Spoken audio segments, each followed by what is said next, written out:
Lowri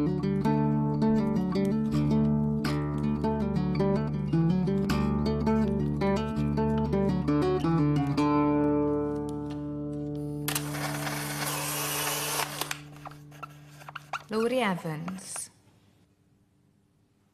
Rwy'n dod o'r tydrath. Mae rhywbeth arbennig amdano tydrath. Eitha hudolus a hiraethus. Fi'n credu na pam dwi'n ôl yn tydrath. Oedd hiraeth da fi am catre. A dyna beth yw tydrath i fi, catre. Gysi fagu lan ar y mynydd, di milltir hanner mas o'r dre. A wni efo'r rhedeg yn eitha wyllt a dringo'r y cwed a cerdded lan ar y mynydd. Ond, ie, na ble rwy'n hapus, nôl yn tydrath. Dechreuais i canu pan o'n i'n 7. O'n i'n cystadlu yn yr Eisteddfodau am sawl blwyddyn, 19, 20, a wrth gwrs canu a lawerin. A o'n i'n dwlu canu a lawerin, achos ti'n cael y nodyn a bant a ti, o ti'n gobeithio bod ti'n aros mewn tiwn drwy gydol y gan. Tra bod da yw enw'r gan, dwi'n cofio canu'r gan ma pan o'n i'n fach. Wrth gwrs, pan o'n i'n ifancach, a capella o'n i'n canu, oedd y canu gwerin yn cael ei canu. Dwi'n credu bod steil bach mwy country Americana wedi dod mewn i'r fersiwn ma. Bach mwy acoustic, bach mwy syml, a bach mwy yn y steil country.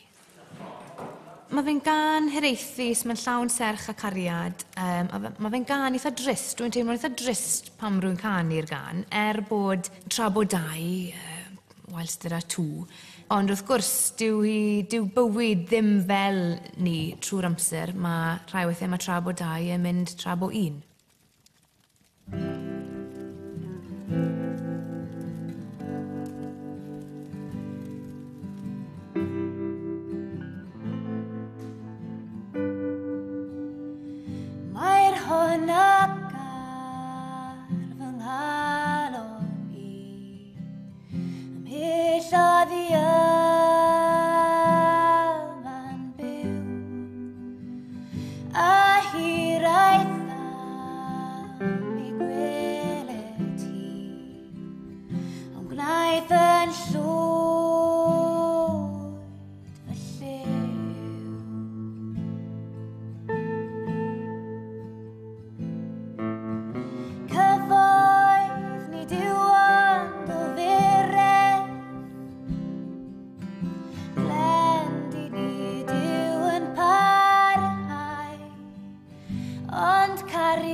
Thank you.